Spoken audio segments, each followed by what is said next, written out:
Chris Scalzo here with Matt Howell. And on this episode of The First Round, Matt, this is it. We're here. Batman versus Superman, Dawn of Justice. So much to get through. You know what? The hell with it. Let's just get into it. Let's hear a clip. Batman v Superman. You know, my father sat me down right here. Told me what Wayne Manor was built on. They were hunters. I'm older now than my father ever was. It's my legacy. Superman was never real.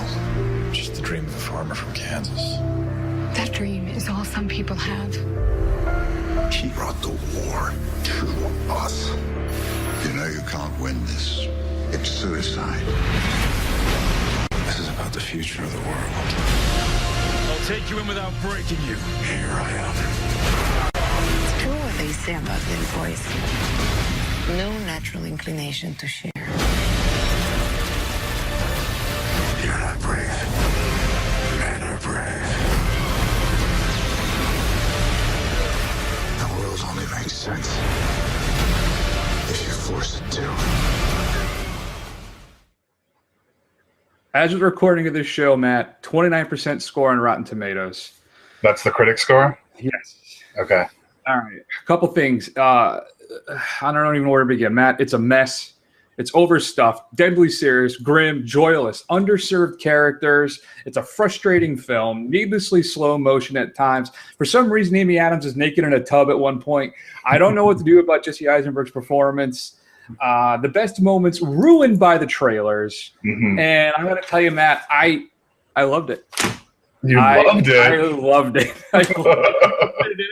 The film's 2.5 hours long. It zips by. At no point did I feel like, man, I've been here for 2.5 hours. Matt, I've seen this twice because the first time I walked out of it, I'm telling you, well, obviously in the beginning, I was on the edge of my seat the entire time. The film just grabbed me, right? And I walked out of it. I'm like, all right, I'm missing something. There's something wrong here. I cannot love this movie as much as I do. So I have to see it again. So I did. I went a second time. And you know what? It wasn't as great the second time through, but it was still good. And I'm telling you right now, there is no way in hell, and we're going to get into this because this drives me nuts. There is no way in hell this is a 29% RT score. All right? There's just no, I can't wrap my head around it. I have a couple theories about it, but which we'll get into. And I'm going to tell you, too, this is a weird thing, Matt. Everything I've said in the beginning is true, right? It is a mess. It's overstuffed. There's entirely too much going on in this film. There's a lot of the characters get short shrift. Wonder Woman shows up, and let's be honest, everybody. I didn't say this in the beginning. This is going to be spoiler filled, all right? So if you haven't seen the film, and I think everybody who's seen it, it looks like it just would have seen it this past opening week. But still, we're going to get into everything. So you may want to go run out and see it first before you listen. So Wonder Woman shows up, and great. But again, we don't get enough, right? There's not enough there. Even though you have it's funny how you can have all this information stuffed into a film and yet have characters be underserved or not fleshed out entirely enough. Superman is entirely too grim throughout this entire thing. I think there's a couple things that I'm going to touch on. One of the most interesting point is Kevin Smith's, if you haven't seen it, his Fat Man on Batman discussion about Dawn of Justice, I think hits every single point perfectly for me. It's a couple things I don't agree with him on, but a couple things I think he just absolutely nails. And one of my favorite things that he says is that he thinks Zack Snyder read only The Dark Knight Returns, and that's what is focused on. And there is stuff lifted directly from that graphic novel in this film. Right. But I got to tell you, Matt, walking out the door, I was satisfied. I got what I wanted. So I am shocked. I am absolutely shocked that you were happy with this film. I mean, you of the two of us, you know, granted shared love of comic books, but DC, that's your thing, man. You're always going on about how, you know, the way Superman works, he has to be like this, or like when he works the best is like this, and you know, this film had none of that. It had absolutely none of anything that I worked for any of the characters. I'm absolutely baffled that you liked it. It's true. I think it's part of, and this is something Kevin Smith thinks of too. I call it the parademon thesis. The fact that you get to see a parademon on an IMAX screen It's just something that I never thought I'd see in my lifetime. Okay. You know, and the fact that it shows up, that we lay the groundwork for Justice League, that we get there's the dark side hints throughout not throughout, but in the dream sequences, there's the allusion to Injustice. You know, when Flash does his little show up. If you're not familiar with Injustice, basically what happens is the Joker convinces or tricks Superman into killing Lois Lane, and he snaps and he kills the Joker, and he basically just kind of takes over the world. So that's kind of the twist when Batman is, you know, looking for the kryptonite when he's having that one dream thing. Yeah. But I think my theory on this is that maybe Darkseid is somehow manipulating everything behind the scenes the whole time. Right. And there's definitely allusions to that at the end with Luthor, right? Talking about he clearly knows something. He's in the know on, and I don't know if he's in the employ of Darkseid somehow. I don't know. Right. Right. But there's definitely those, I don't know. I don't want to use the word hints, because Zach does kind of beat you over the head with it. Yeah, they're subtle. And I think too, the stuff that I wish Zach would stop doing is the slow-mo. Yeah. Enough. And I saw what you texted me actually in your screening, right? And you you rolled your eyes like 3 times in the first 5 minutes. Right. Yes. Because of the Snyderisms, which I'm assuming are the slow-mo stuff, the opening. Now we get Batman's origins again, but it's done smartly. Probably the best thing about Watchmen is the title sequence, right? I have to think is the introduction to how we're brought into the Watchmen world. So he kind of does a similar thing here with BvS. It's not as effective, but I gotta admit, I still enjoyed it. I think how Martha Wayne passes, how she gets killed, I think is really well done. Same thing with Thomas. And the whole Martha thing, which I think we can probably get into if you'd like. and then another thing too that had me really freaking out was when Bruce, as a kid, he's in the Batcave and the bats are raising him up. Yeah. I'm like, oh God, no. Yes. Oh That's God, what no. I'm rolling my eyes at. but then he says, and then though Affleck says, in the dream, and I'm like, okay, I can let that go now because this is him. This is his dreamscape. And can we talk a little bit first off? I was on board from the beginning with Batfleck, and I think I've been redeemed, right? I think I'm leaning towards best cinematic Batman ever. I would agree with that. I would agree with that. I think Batfleck really knocks it out of the park. I think he is exceptionally strong in this film. Possibly next to the fight scene with Wonder Woman, one of the strongest parts of this film. Also, too, have we had a bad Alfred yet? I wanted more Jeremy Irons in this film, and I remember too when they cast Irons in this. Not that Irons isn't a fantastic actor, we all know he is, but I was just kind of like, all right, you know, fine. But I got to tell you, I loved him too. But again, underserved. I really feel he basically had like 4 or 5 lines in the entire film. Right. Because you just got to shoehorn Zach. He's got to get all this stuff in the film. We have Doomsday in the film. We have, here's your big spoiler, the death of Superman. I mean, he squeezes so much into this movie. You could have broken this up into 2 parts, I think, really. I don't know. So let's get into it, Matt. What did you? Okay. So I know you did not enjoy it as much as I did. So go ahead.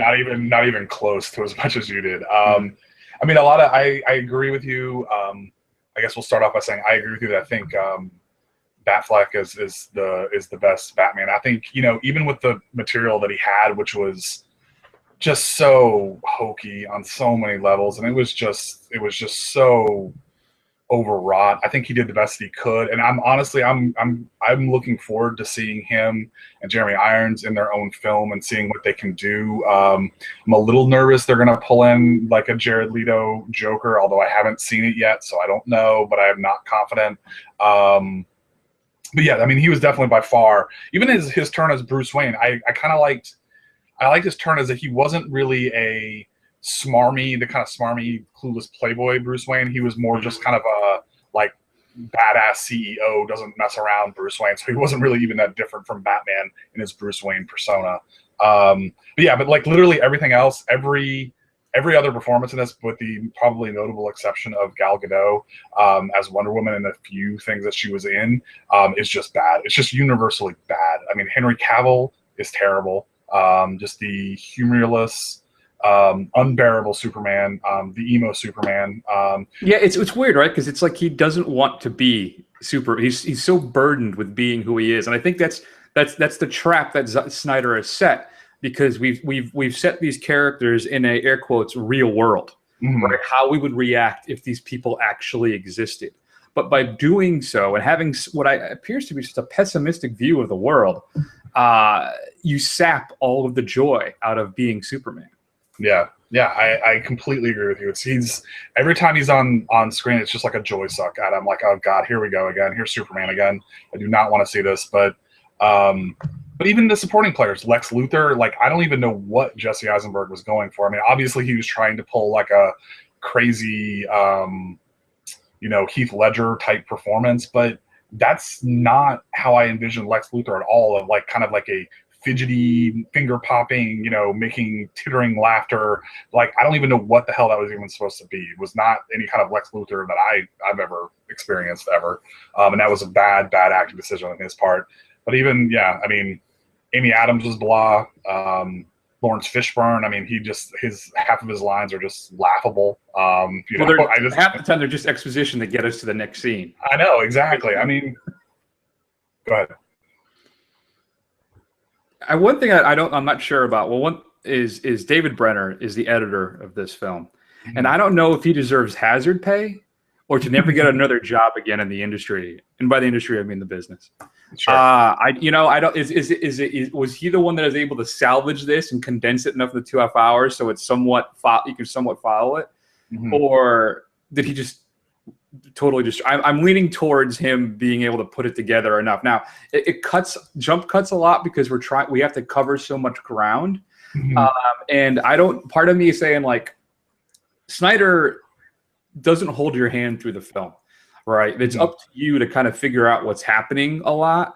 But I don't know if that's a conscious choice on his part, because he does kind of force stuff through it on us as well a couple times. Yeah. So I don't know. I'm still on the fence about a couple of the things for the film, but there are some fantastic moments. There's some beautiful shots. Larry Fong was a cinematographer in this thing, and I got to tell you, he did a fantastic job. There are some of the cityscapes, some of the compositions of these scenes. A lot of them are just gorgeous. There's some issues with the fact that the whole film seems to take place at night, and it always seems to be raining, which is not what you should see in a Superman world, clearly. Yeah. But I guess that's just supposed to reflect how tortured he is, which is something we need to get past. All right? We need to get past that. Well, and so can I ask you this? I want to ask you a few things just as the DC super fan. So, one, I hated the dream sequences. I think there was a crutch. I cannot. I mean, I thought the Dark Side, that was a cool sequence, but I think there were just way too many dream sequences in the film. Yeah. I absolutely hated. This is such a nitpicky, nerdy thing to get focused on, but I absolutely hated that, like, Metropolis and Gotham are literally across a bay, and you can see them from that was so bad. Like, I couldn't understand that at all. Yeah, I think what it's supposed to be is Gotham is supposed to be like an island off of Jersey, basically. Okay. And I thought that Metropolis is supposed to be more Midwesty, like Michigan-esque or something like that, Yeah. I struggled a little bit with that. The fact that it was right there. But then eventually, like, whatever. All right, I'm dealing with a guy who can fly, the world's greatest detective and an Amazonian. So, I can cut you a little slack on that. All right. Well, that's big of you. But I guess the real thing I want to ask you, Chris, I mean, you're always one to touch on the importance of being true to these characters. So basically, Batman's a mass murderer in this movie. Like, he kills probably about 200 henchmen, and he's about to. Yep. He goes straight to, I'm going to kill Superman. So how did you react to that? I mean, that's basically not killing is what makes Batman Batman. Well, a couple things. First off, I want to say one thing that bothered me too is when Lex gives him his Faustian bargain. Right? He says, either bring me the head of Batman, or I'm going to kill your mother. Right. So what did Superman say to Lois? Because I have to go to Gotham. I have to convince him to help me, or I have to kill him. No, no, you don't. So that part bothered me more than Batman killing. If you go back through the cinematic Batman, he's killed people in every single film. So I don't know why we're getting all high and mighty about this all of a sudden. Even the Adam West film, he killed somebody. All right. There's a scene, I watched this online. There was this YouTube thing where a guy put together all the montages of every time Batman killed somebody. And there's a scene, I guess, in the West one where he kicks somebody and his molecules are unstable, so he just ceases to exist. It's really weird. And then watching, we're going to talk about it a little bit later, actually. We as part of our marathon of our youthful films, we decided to call an audible and bring in Batman from 1989. And he kills a bunch of people in that. Right, he blows up the people at Axis Chemical. He kicks that one. He drops that one guy down the bell tower shaft. All right. So I don't know why we're getting all upset about this. And I really think too that here's where I get a little, I think, off the reservation with this. I feel like Snyder is this is all part of a larger plan. Like why Superman doesn't kill now is because of what happened in Man of Steel. Right. Why Batman kills now is because of what happened to Robin, which we don't know yet. Right. According to Snyder, who did some interviews afterwards, that the Joker killed him, that he beat him to death. And which I think is, I've seen little drips and drabs now of Snyder explaining things after the film, which I think is a telltale sign that things didn't come really together as well as they hoped. Right. In fact, he has to come out now and review stuff. But so I'm thinking that basically this is the world that Batman, remember, he's hardened now, right? He's been Batman. They say this a couple of times. He's been Batman for 20 years. Right. So I'm trying to figure out how old he is too. Is he like 38, 39, 40, and he started when he was 18 to 20? Yeah, how old is Affleck in real life? He's in his mid-40s, right? Mid-40s? Like so he's probably like 20, 25 when he started, something like that. I think that perpetually in the comics, he's 30, I think basically is what he is. But still, so I'm thinking stuff has happened where it's just more of a thing where he's shifted his focus. Now, listen, this is self-preservation. If you're going to try and kill me, I'm going to kill you. But because he doesn't, and everybody he kills, it's not like somebody innocent died.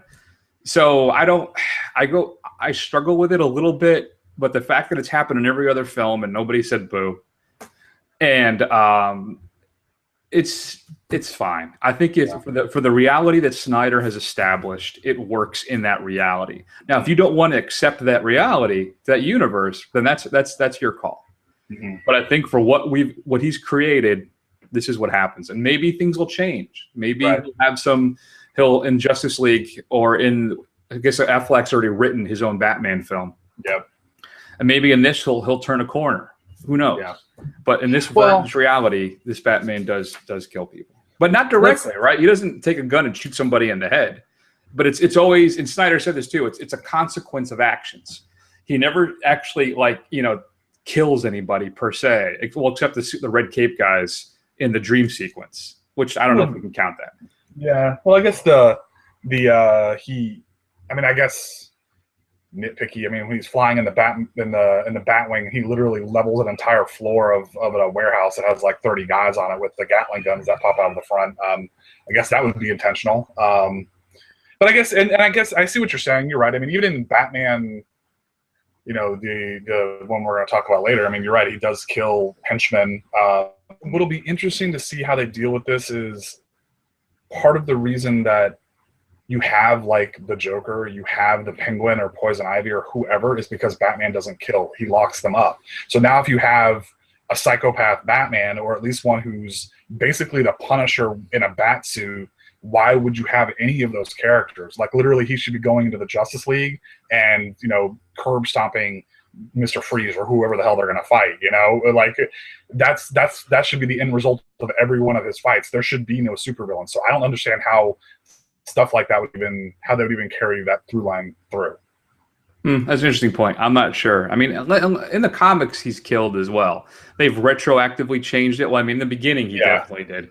But even in my youth, when I was with the KG Beast, which we actually get, which is kind of fun. I like that in BvS, we get the KG Beast. Well, we get the character. We don't actually get the KG Beast. But he locks him in a sewer or underground thing. He locks him in a room and walks away. Right. Right.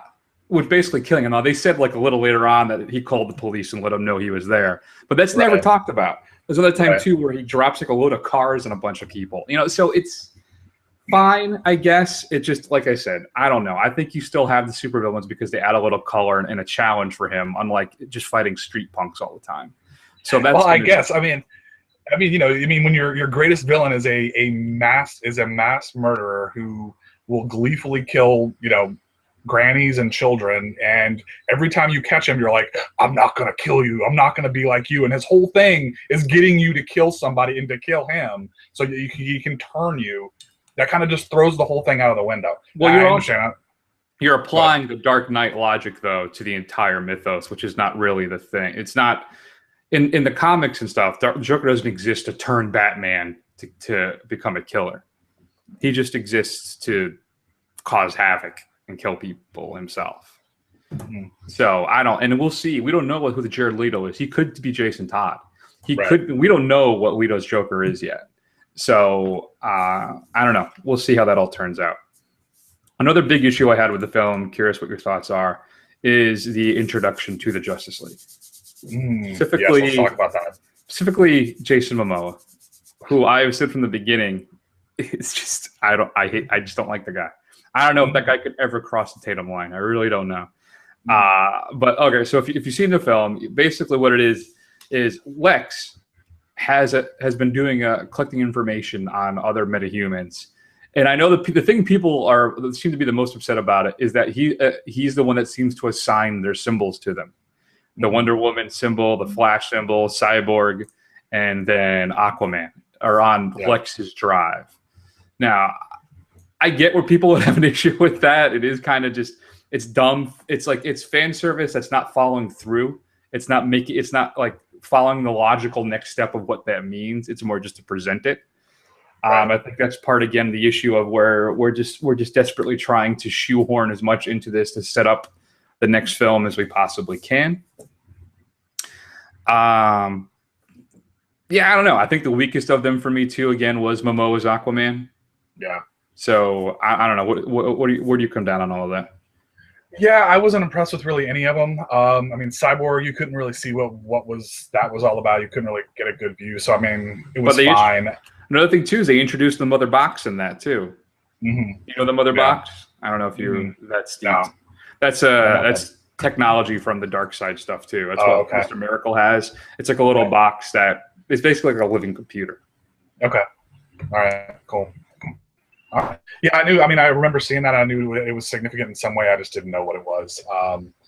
The Flash. I'm spoiled on Grant Gustin, Barry Allen. I really like the show. So just kind of seeing greasy-haired, stringy, Flash. I wasn't really super impressed with it. And then again, that whole thing where Momoa comes out of the ship and he's just got this blank expression on his face. This can't emote at all. No, I was like, ooh, this is bad. I'm like, what am I trying to convey here? Although him, kind of shooting like a torpedo off in the water, that was kind of cool effect. But yeah, I'm not confident for really any of those guys.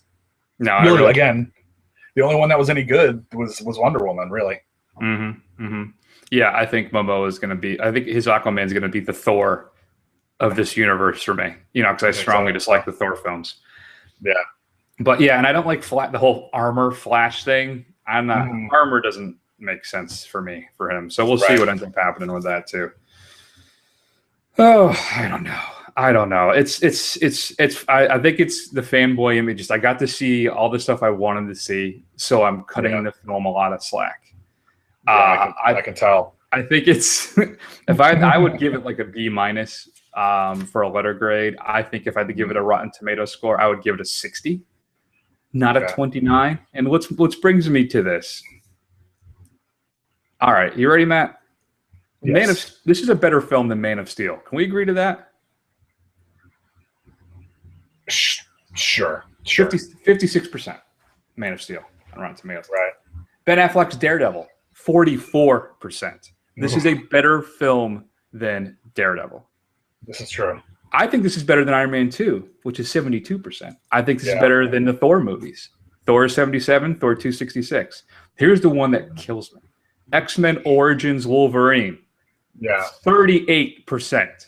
Wow. BvS has 29. There is no reality where this film is worse than X-Men Origins Wolverine.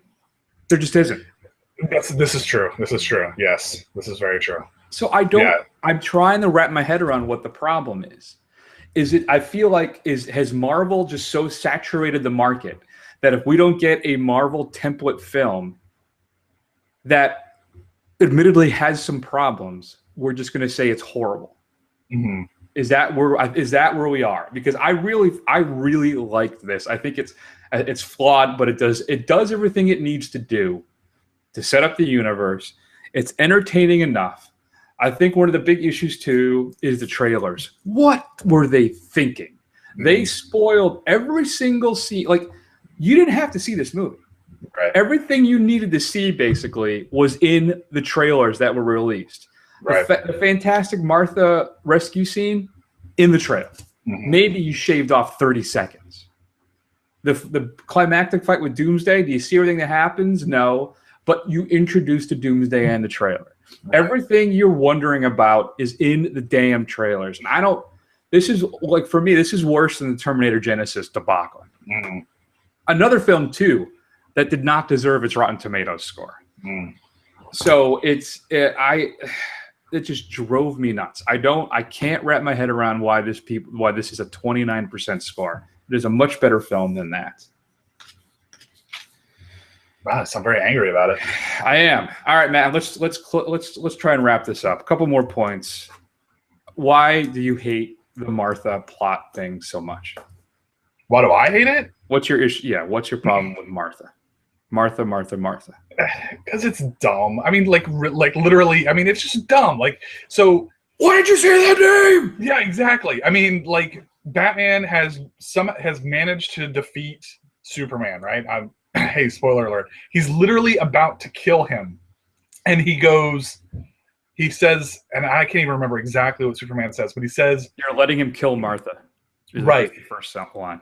So basically the mention of his mother's name is enough to just backtrack everything that he just did, just trip and say, "Oh, you have a mother that's named Martha too? Let's be buds." I mean, just the whole sequence. If it was more like, I would have bought it if he had said, "You're letting them kill my mother," then I would think that would have been like, okay, well, that would have caused him to stop. But that's Amy Adams' job in that scene.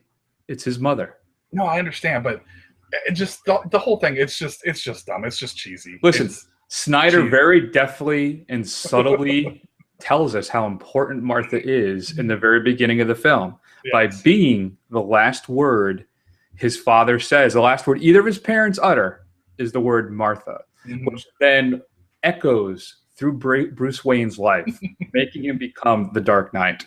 So, of course, this is the key to the lock. This is the thing that sets Bruce free and allows him to be, as he says later in the film, I'm a friend of your son's. Because they go from where Batman kills him, basically weakens him to a point where you could say Batman has something to do with the fact that Superman dies, right? Because he weakens him enough for the final fight for Doomsday. But by the end, they're chummy. They're best pals. Now, I say that somewhat tongue-in-cheek. Yes. I don't have as much of a problem with the Martha thing, but again, I think this is my DC fanboy thing. Not that has any origin in the comics where like they had some big fight and it was Martha that stopped it. I think it's just Zack Snyder being clumsy, doing his best to set up a reason for them to stop. And again, I want to lay a lot of this at the feet of David Goyer, who I said from the beginning was the wrong person to bring in for this. Now they have smartly brought in, to also write the film is Chris Terrio, who wrote Argo, right? Mm-hmm. So, and from what I've seen too, from what I understand, Terrio is the writer for Justice League. That it does not appear that Goyer is involved with the writing of the film. And if that's true, I will breathe a sigh of relief. All right. Now, final question for you, Matt. You've seen Batman v Superman: Dawn of Justice. Mm-hmm. Are you excited for Justice League Part 1, or now are you dreading it, or would you rather have a solo Batman flick and just kind of start over? I would probably prefer a solo Batman film. Like I said, I was very impressed. I was with Affleck's Batman. I'd be curious to see what they do with it. I wasn't that impressed with most of the Justice League. I'm kind of annoyed that they didn't bring in the Green Lantern. Kind of wanted them to bring in the Green Lantern, maybe even a Jon Stewart Green Lantern. But yeah, I mean, who am I kidding? I'm gonna go see it, but I'm not like waited with anticipation. I'm not waiting with bated breath to go see this thing. Mm-hmm. Well, I am. I'm part of my hope is that Affleck's going to ghost direct Justice League. Mm-hmm. That that DC's or Warner Brothers is going to say, you know what, Zach, I think we've tried. I think maybe like a month or two in production, boot him, and then just have Affleck take over. I think that I'm secretly hoping for that, but we'll see what happens. Yeah. Yeah, I don't. Yeah, we'll see. And this is and to be Marvel fanboy, I think you're going to see in a couple months, you're going to see a much better version of two superheroes versus each other. That's going to be vastly superior in every way. I'm calling it right now. You know what? It may very well be. Another thing, I think this is a better film than Age of Ultron. I enjoyed it more than Avengers Age of Ultron. Yeah, I mean, Age of Ultron's not good. I think they're probably on par for me. I don't own Age of Ultron. I'm not going to buy Batman versus Superman unless it's like ridiculously cheap. But it's I think they're both probably about the same for me. So you have no interest in the 3-hour R-rated cut of this film? I mean, not really. If it's on HBO or something, I'll catch it. But I'm not going to go out and buy it. Interesting. Because I am. I know you are. What would you give it as a letter grade? What's your letter grade for BvS?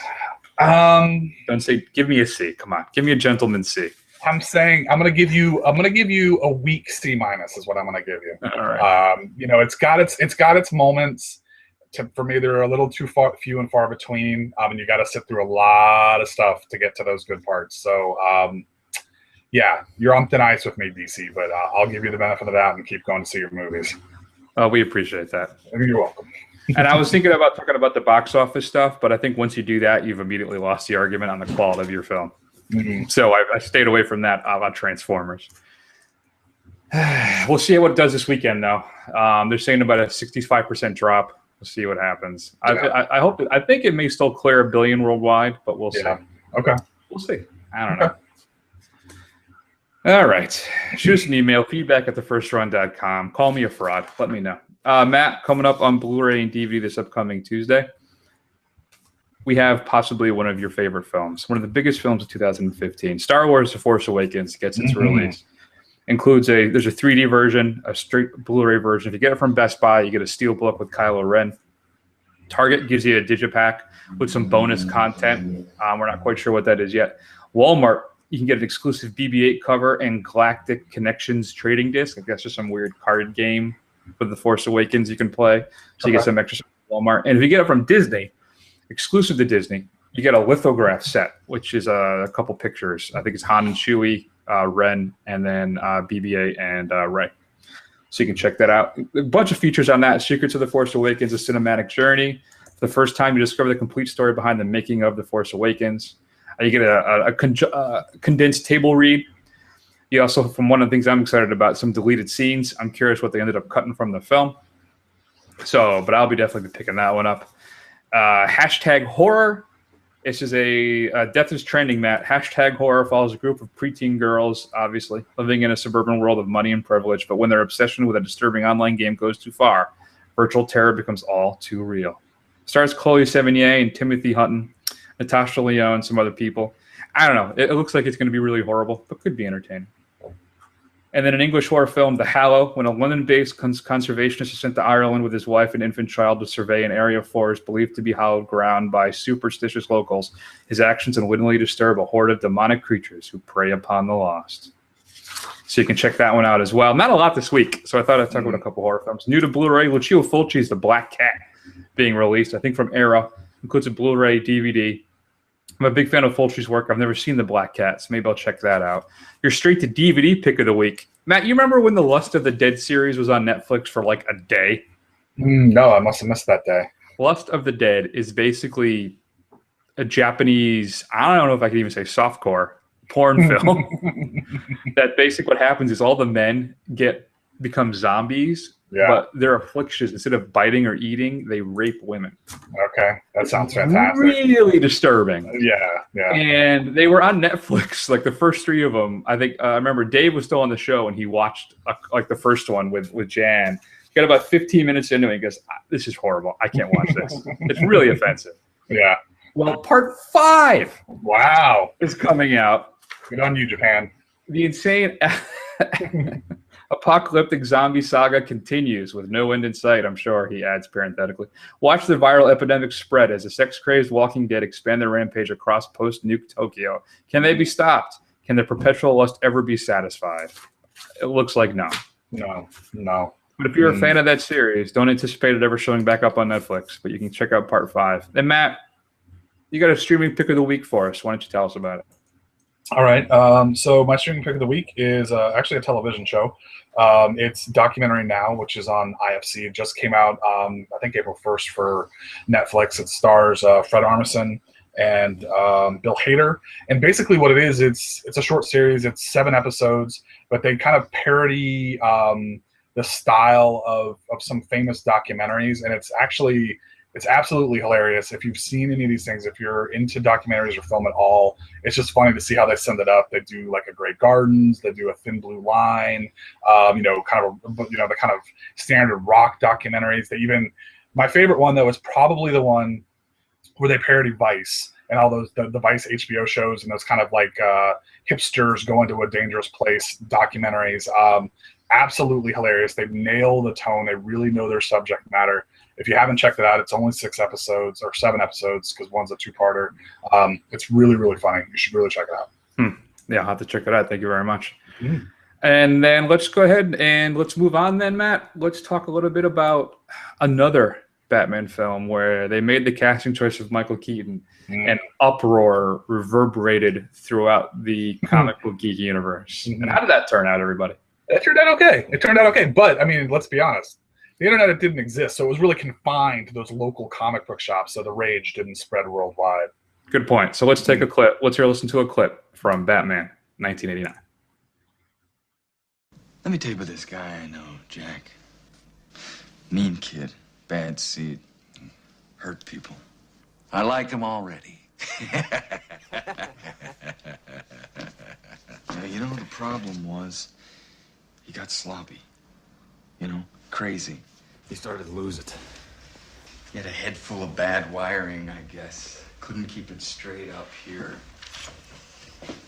He was the kind of guy who couldn't hear the train till it was 2 feet from him. You know what happened to this guy, Jack? Well, made mistakes. And then he had us. It's lights out! Now you want to get nuts! Come on! Let's get nuts. Tell me something, my friend. You ever dance with the devil in the pale moonlight? What? I remember the uproar, Matt. Mr. Mom as Batman. Are you kidding me? But it worked.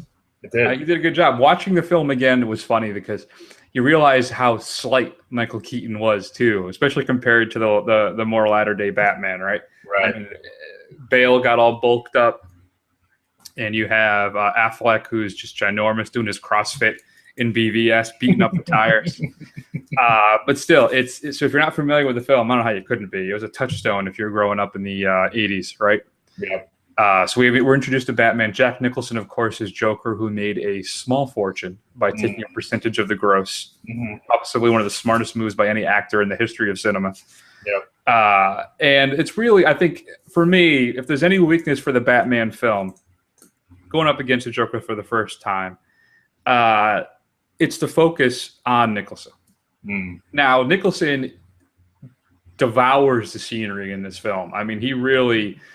but he's the star of the movie for me. I feel like almost Michael Keaton's Batman is almost ancillary to Nicholson's just bull in a china shop performance in this film.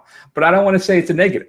I really think that watching it now all the way through, because I haven't seen this thing all the way through, is probably 10 years. Yeah. But when it first came out, This is one of the VHSs that I wore out that I had to rebuy. I watched it so much, So I loved the film as a kid. I've probably seen it 24 times. But again, I've sat on it for 10 years. And I was really nervous that this thing wasn't going to hold up. I've since moved on to thinking Batman Returns is a better film, even if you include the penguin stuff. I mean, the actual physical penguins. But I just cause I thought I liked Keaton in the Returns better. I thought I liked the suit better. It would actually resembled kind of armor instead of being a big plastic, out casing that he was wearing. Right. But it's funny how much I think the film is better now. Watching it again with a little more perspective. I don't know. Where did you come down? Yeah, I mean, it's definitely different. It's kind of that cross between, I think, remember, especially back in the day, everybody was, because before, the Batman everybody knew was the Adam West Batman, so it was all very campy, Biff Boom Pow, holy Batman stuff. But I read too, just to jump in, I read too that before they started production of this film, somebody had licensed the option to make Batman in space. Oh, really? So they were going to continue with that type of thing. Yeah. So this really kind of moved away from that.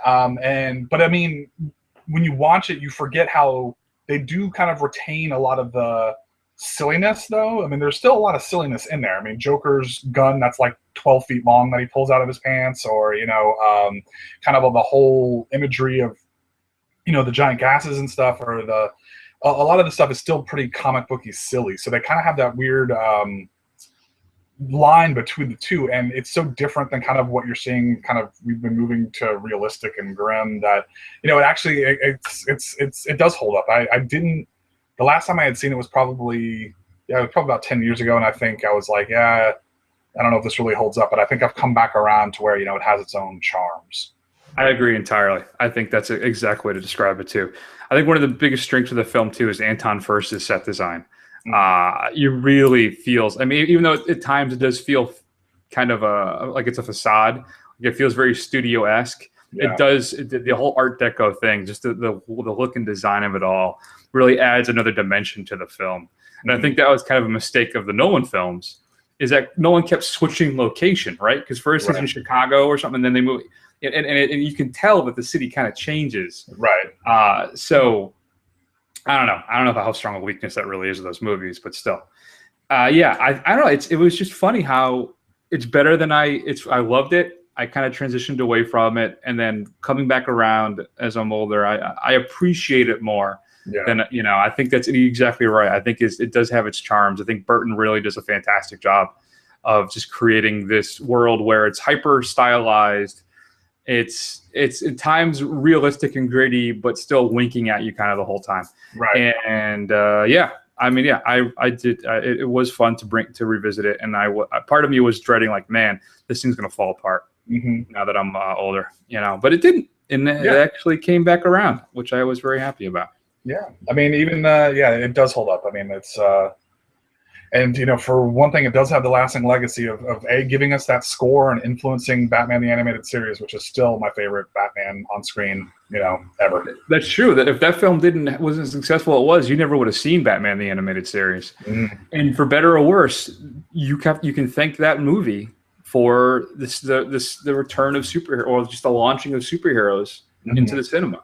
Yep. I mean, that really set the tone and the pace for the rest of everything you've seen since. Yep. So it's one of the more influential films. So I don't know. It was great to kind of revisit it again. I'm leaning towards watching Batman Returns again now too, to see how that one still holds up. I haven't seen Batman Forever though, and Batman and Robin, I think, since they came out. Yeah, it's funny.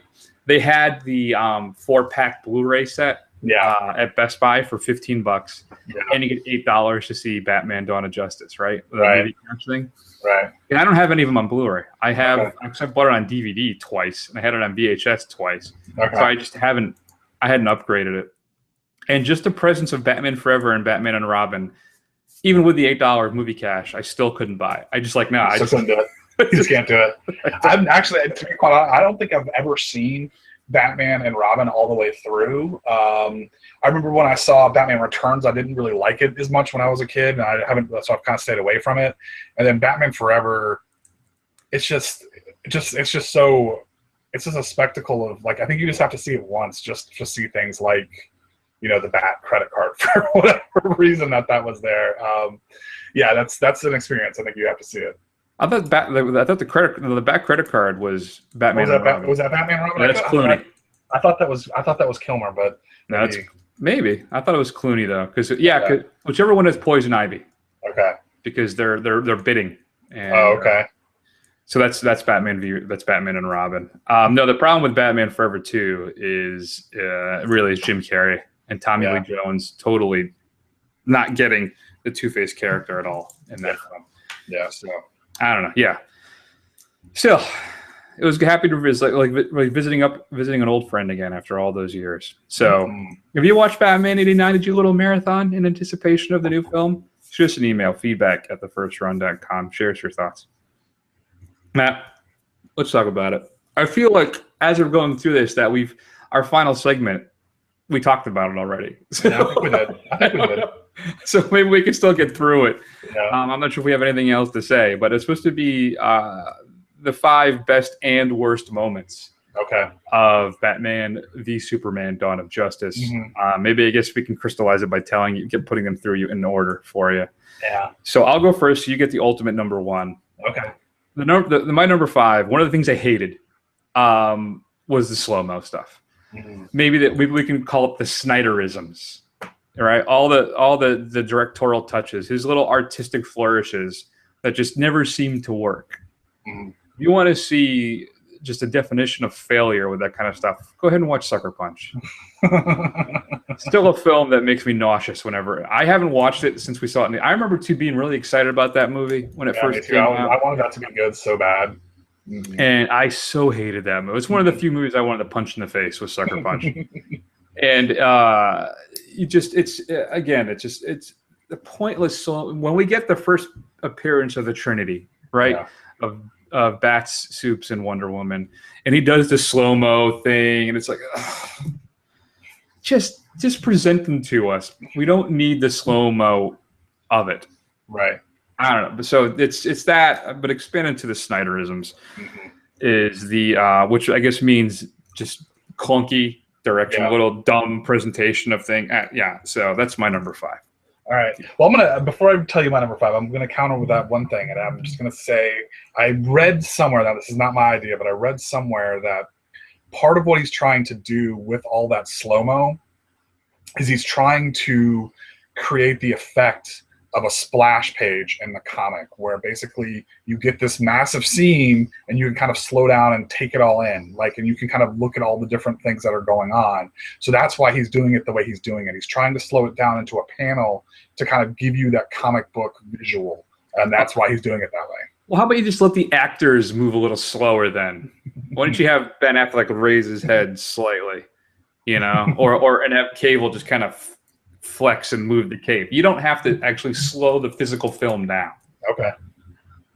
Stupid. All right, so my number 5, I'm gonna go with still a B movie though. Still a B movie. Still a B movie, yeah. So this one, I hope this doesn't make you angry. This might cause a rift between us, but my number 5 is the score. I hated this score. I hated it. It's like I read one review that said, who was this, Hans Zimmer who did this? Yeah. He basically XL who did Mad Max Fury Road. Okay. He says Hans Zimmer basically turned his orchestra and keyboard to Inception and left it there. That's basically all it is. It's just this blast of incoherent noise, trying to do the leitmotifs and stuff like a la John Williams. Like every time Wonder Woman shows up, this dramatic, Amazonian music comes on. It's like, just stop, just stop. You're not earning the dramatic beats at all with this score. I could not stand it. It's so bad. It's not. I got it, and I've listened to it. It has some great moments. I think the opening track of the film, at least of the CD of the soundtrack, is fantastic. The Wonder Woman theme, which is the rock and electric guitar, is fun. It's fun. But part of it, the Lex Luthor stuff, I don't know about. And there's some stuff I've listened through. I listened all the way through once, and there's a couple great moments. But overall, it's a little underwhelming. And but I have the same feelings about the Man of Steel soundtrack too, and I've turned the corner on that. There's some really strong tracks on that one. But have you seen what Zimmer said that he's done? Yeah, he's not doing superhero films anymore. He said this was the hardest one for him to do because he had to keep coming up with new things all the time. Right. Which I guess in some people's opinion he did not do at this film. But I think it's got a couple standout tracks. But overall, I right now I feel it's underwhelming. Maybe I'll turn around later on. But yeah. All right. I'm not as upset about that as you may think. Thought I was going to be. Okay. My number 4, I talked a little bit about before, is Jeremy Irons as Alfred. I think a wasted opportunity. Some exceptionally strong stuff from Irons in this film. His dry little one-off comments, like when he talks about hoping that there'll be some wine left in the Wayne wine cellar for future generations. Not that there'll be future generations. Mm-hmm. Even you grew too old to die young. All these kind of great little lines. And that's the thing, people kind of forget that. Alfred is really important in the Batman universe because he's not only the support, but he's also the father figure. Right. So, I don't know. I liked it, and I'm hopeful for a Bat Affleck solo film that he does get a somewhat larger role. Mm-hmm. So, but out of the things that I really enjoyed that made me smile, and there's not a lot in the film that actually to force a smile on your face. Though it's still entertaining in a B movie, Matt. Yeah. A B score movie. Jeremy Irons' Alfred was very enjoyable. Okay. All right. My number 4, I'm just going to stick with my things I didn't like. I'll save my positives towards the end there. But number 4, the thing I didn't like, and I mentioned it already, I hated the dream sequences. Way too many of them. Dream sequences, just hacky writing. It's just bad writing. If you're going to do it sparingly. I think literally half the scenes that Batman was in were dream sequences. It just didn't work for me. It's just, as a writer, or at least somebody who used to write and just has done a lot of reading and that really likes the story aspect of it, I can't stand an over reliance on dream sequences, and it was just sloppy. Well, I think part of it you got to remember is most of the dream sequences are not dreams; they're visions. They're communications to Bruce about horrible things that are going to happen. The big fight scene with the parademons is a boom tube off in the distance. Those are warnings. The Flash showing up is not a dream; it's an actual event that happened. Because you can tell too, because when he wakes up from the dream, there's still papers flying around behind him. So they're not. They're visions and they're warnings about what's going to happen, setting stuff up. So that's why you're entirely wrong. So let's move on. No time for rebuttal. My number 3, I think, is going to be Wonder Woman. Again, criminally underused. Yeah. The fact that she's trying to find her picture so people won't know who she is. Like anybody would care. Right. Or they would say, "Oh, that woman looks just like you," like that whole Nicolas Cage Old West photo. Yeah, you've seen that, right? Yeah, I've seen that. So it's like that's all people would think. It just looks like her. Oh yeah, it's my great grandmother. We look alike, don't we? Isn't that great? Good, problem solved. So that's too logical. It's too logical. Why she's my number 3? Why I liked her so much was the Doomsday fight. That's one of the few things that they nail Wonder Woman perfectly. Gal Gadot, when she's getting tossed around, she's getting her butt kicked, she gets slammed against the wall. What does she do? She looks up and she smiles. And she jumps right back in. And that's exactly right. So I think it's one of the few things that they got absolutely perfect was her characterization. I liked her her interactions with Bruce Wayne earlier in the film as well. I thought those were fun. So yeah, I enjoyed Gadot's Wonder Woman, and we'll see what happens with that new film coming up next year. Yep. Okay. All right. So this is my last. This is my number 1 thing I couldn't stand. And I'm making a blanket statement here, Chris, because there's really not enough in the top 5 to read. Oh, so you're not even going to do a 2 or a 1. You're just going to go straight to that. All right. No. I am going to do a 2 and a 1, but those are the 2 things that I liked about the film. This is the thing I liked the least about the film. Okay. Basically, the Superman half of this film and every character, everything that came along with the Superman mythos. I couldn't stand Henry Cavill as Superman. I couldn't stand the emo Superman. I could not stand Lex Luthor. The whole death of Superman thing, I while I did have a little respect for them actually having the balls to pull that up, do that, I just couldn't. I don't know, everything about the Superman half of that story. I could have done without him completely in this film. He could have shown up at the last minute for the Doomsday fight, and I would have been happy. Yeah, I don't know if I want to blame Cable yet about this. He is kind of a blank slate in both of these films, actually. Man of Steel in this, and this he doesn't really he's not Momoa bad, but he's definitely not bringing a lot. Right. To it, unfortunately. I blame that the first time because of Goyer's writing and the fact that I think he has 10 or 15 lines in the whole film. It's really weird. Right. This time, I think, again, this film focuses more. I think Superman's probably only in this movie for about a half an hour. Right. I think it focuses more on Batman than it does anything else, which is fine. He is the strongest thing of the film. But again, I think he's underserved. I'm not ready to give up on Hank yet. I think maybe for Justice League, or if we actually ever get a Man of Steel 2 sequel, I don't know. Maybe we can turn the corner. But yeah, I don't think it's the worst thing about the film, but there's definitely an area of improvement for that. In a B film, he's the C part of it. He's the C part. You keep telling yourself that. Keep repeating it, it'll be true. That's right. My number 2 then, obviously, for me, it's the introduction of the parademons. And what I think is a wider thing is that we're here. We're here. It's happened. I have the DC stuff that maybe not exactly as I wanted, but it's on the big screen. I got an IMAX version of parademons. Maybe I'm getting some Injustice. I'm definitely getting Darkseid. Yeah. I'm getting the Flash. I'm getting all the stuff that I loved. Now I just have to cross my fingers and hope that it's delivered in an entertaining fashion, much like this film was, Matt, a B film. But it's just seeing. I gotta tell you though, Kevin Smith's right. Seeing the parademons show up and land and then knock out Batfleck I can't tell you how giddy I was to see this, just to see that on the screen. It made me very happy. Well, I'm glad in this B film that you saw that was the thing that really elevated it for you. Good. All right, so of the things that I liked, number 2, I really enjoyed Wonder Woman. Granted, I agree with you. I don't think she was in the film enough, but when she was there, she definitely brought something to the entire proceedings. And I mean, the camera loves her, doesn't it? It really does. It does. I wasn't sold on Gal Gadot, but I mean, now I'm totally bought in on this. This is probably what the only confirmed of the DC films. I'm excited for the Wonder Woman film. I'm looking forward to seeing it. And I think part of it is, especially for me, because I'm not a huge DC fan, she's one of those characters where I'm familiar with it, but I don't have a lot of baggage and expectations like I do with Superman or Batman. So it's going to be a lot of new stuff for me. So I'm looking forward to it. I thought she did a great job. I thought the fight scenes with her were excellent. So yeah, I thought she was one of the few highlights of the film.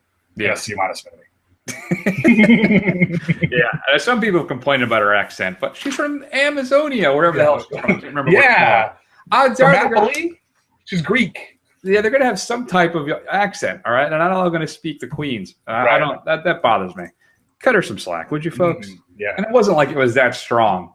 So it was fine. It wasn't distracting. Yeah, it was fine. Idiots. All right. My number 1 then, I think, as I said earlier too, it's Batfleck. All the hate that he got over this.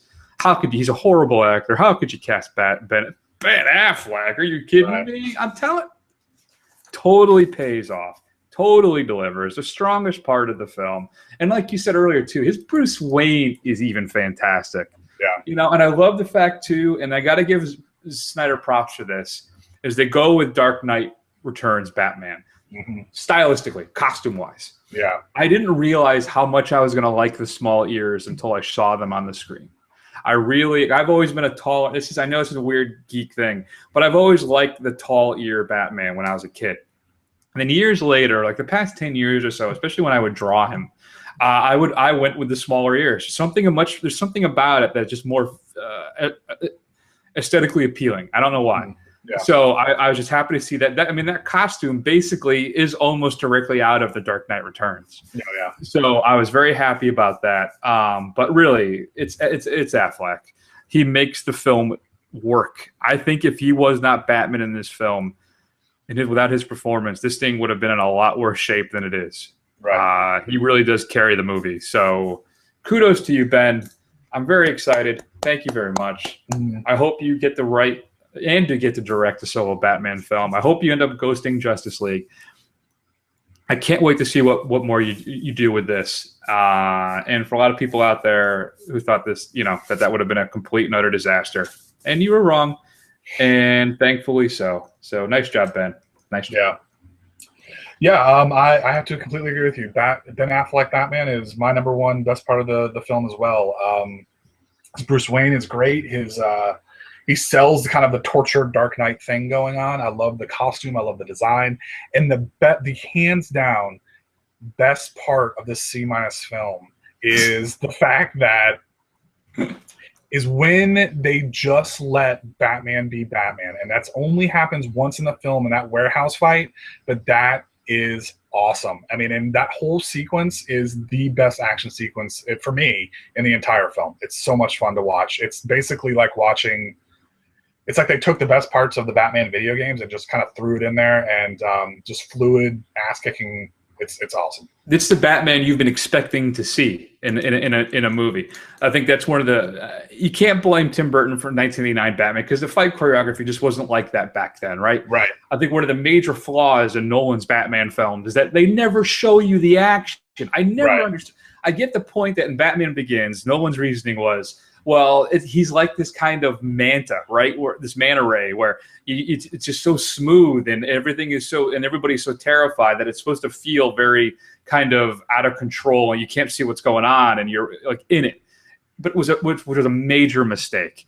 So to finally get to see, like you say, the Rocksteady Arkham Asylum Batman fighting on the big screen. This is exactly what you've always thought, envisioned in my head. I'm sure a lot of people, this is how you envision Batman fighting. Yeah. And to spoil it in the trailers again, stupid. If you had not seen that in the trailers, Matt, you probably would have walked out of that thing. That is one of the greatest action fight scenes I'd ever seen. You're probably if you'd gotten that as a raw pop in your face for the first time. Yeah. But they spoil it for you. So, that drives me nuts. But yeah, I agree entirely. So another thing too, quickly, Bill Finger getting a credit on the big screen. Good for Bill and his family. If you're not familiar, Bob Kane gets all the credit for creating Batman. He really didn't do S. All right, his initial design of Batman, Matt, if you've ever seen it, if you haven't, you should Google it. It's basically a guy in red tights with a domino mask with bat wings. Okay. That's it. And it was Finger that came up with he redesigned the costume. He came up with the cowl. He came up with the origin. He came up with Gotham City, with Robin, all the stuff that you know of Batman basically was Bill Finger as the writer. Okay. So just look into it a little bit. That guy got screwed for decades. And it's just recently that, even though it's Bob Kane with Bill Finger, and it really should be an and, still, just to see him get the credit, I was very happy about that. So that was another thing for me. My other kind of honorable mentions, for lack of a better term, the Aquaman intro, introduction to the jail to Justice League, not especially strong. And finally, getting the KG Beast, even though I didn't really get the KG Beast. Very nice. Very nice. So before we wrap this up, can I ask you two DC questions that are not related to this film? By all means. All right. So first, what did you think of the news? Are you as excited as I am about Mark Hamill reprising his role for the Killing Joke animated version? I am. We'll see what they go with. There aren't the rumors like this could be like the first R-rated Batman animated movie. Yeah. I think it would have to be if they're being true to the source. Yeah, we'll see. I don't know. I'm excited about it, and it's one of the more like I was super excited for Batman Year One animated. Yeah. I am just as excited for this. So yeah, I'm looking forward to it. Okay. And then lastly, from the Flash TV show a couple weeks ago, what did you think about Harrison Wells' daughter, where she was going? Did that get you all excited? Where's she going again? She left and got on a bus to Oasis City, which I believe is the home of your beloved Starman. Is that correct? Opal. Jack Knight's in Opal City. Opal, that's what it was. So do you think you're actually going to get some Starman on your CW shows? Oh, right. No. Maybe. But he's such a... There have been so many Starmen and Star Girls. I don't know why she's not Star Woman. I guess because she's like 14. So, I doubt it. That would be... They could definitely introduce Jack Knight. Why he doesn't have a show on HBO or CW or anywhere, I don't understand. Because he's the perfect superhero because he's not a superhero. Right. You know, and it's just... I never understood why that nothing was ever done with Starman. But yeah, it'd be fun if they introduce him, but we'll see. Yeah, I doubt it. I think it's like they did with John Wesley Shipp, where they get him out of jail and then he disappears right on like the next episode. He's got to leave. I've been in jail for 10, 15 years, but you know what? I got to get out of here. I know. I got other things to be on right now. So I never quite understood that. So I don't know. Maybe that's one of those things they don't know really what to do with her. So we're going to ship her off for a while. Yeah. I don't know. Did you catch the Supergirl Flash team up? I have not seen that yet. It's good. It's entertaining. I enjoy it. And the reveal. You've seen the reveal of Zoom then? Yes, I have. I'm caught up on the Flash. So I'm curious where we're going to go with that. I like that it is. I think it is going to be Hunter Zolomon and not actually Jay Garrick, which is the comics. Yeah. But we'll see. Let's see what happens with that coming up too. And from what I understand, Legends of Tomorrow is supposed to be having its best episode this past week. I'm 2 weeks out. Okay. I have to catch up with that. But supposedly they introduced a major character. Okay. And they renewed it for a season 2, which I did not think they were going to do. Because from what I understand, it's the most expensive show the CW has ever done. Oh, really? And the ratings weren't really that great, so I didn't think they were going to renew it. But Supergirl, not on the renewal list right now from CBS. Oh, really? That's too bad. They announced a bunch of their renewals, and they have not mentioned that show yet. So we'll see. The Missus actually really likes that show. So I don't know. It's not bad. It's not bad, but it's been underwhelming. I mean, it's been underwhelming. It hasn't really found its footing. And they probably should give it a second season just to see if it can. But I would understand if they didn't renew it. One thing I'm thinking about too is Constantine.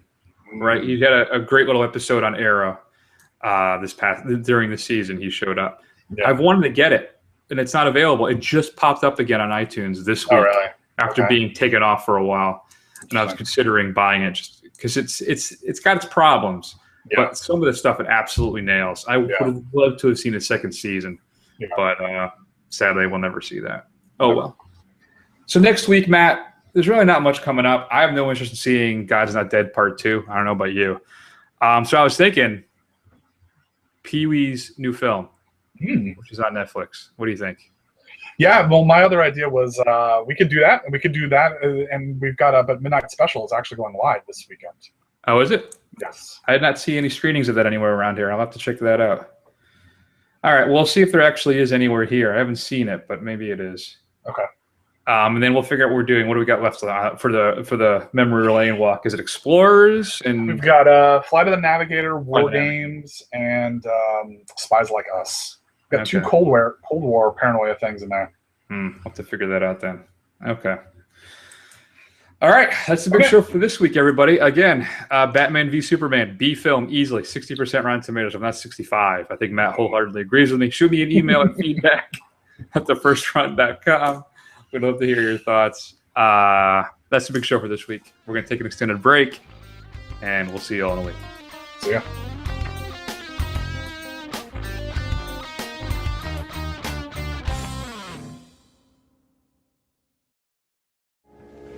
Yes, Commissioner. Mr. Freeze wants what? Hello? I'll see if I can get him, Chief O'Hara. A moment, Commissioner. Chief O'Hara, this is Bruce Wayne. Mr. Freeze wants what? Commissioner Gordon is on the other phone with Batman, Mr. Wayne. Perhaps if we put the 2 phones together, you could talk to him yourself. All right, Chief. I don't have much time. Batman? Yes, Mr. Wayne. Have you heard Mr. Freeze's scurrilous demands? Just briefly. If Robin and I act as go-betweens, are you prepared to make the telecast at midnight and pay the ransom, Mr. Wayne? I have no choice, Batman. Then may I suggest you tape the broadcast from the Commissioner's office an hour earlier. And we you will have a dummy package of money. A dummy package of money? That sounds risky. Risk is our business, Mr. Wayne. Of course, Batman, I have the same faith in you that all of Gotham City has. I hope Robin and I are deserving of that faith. I'll make the necessary arrangements and meet you at the commissioner's office at 11. Fine.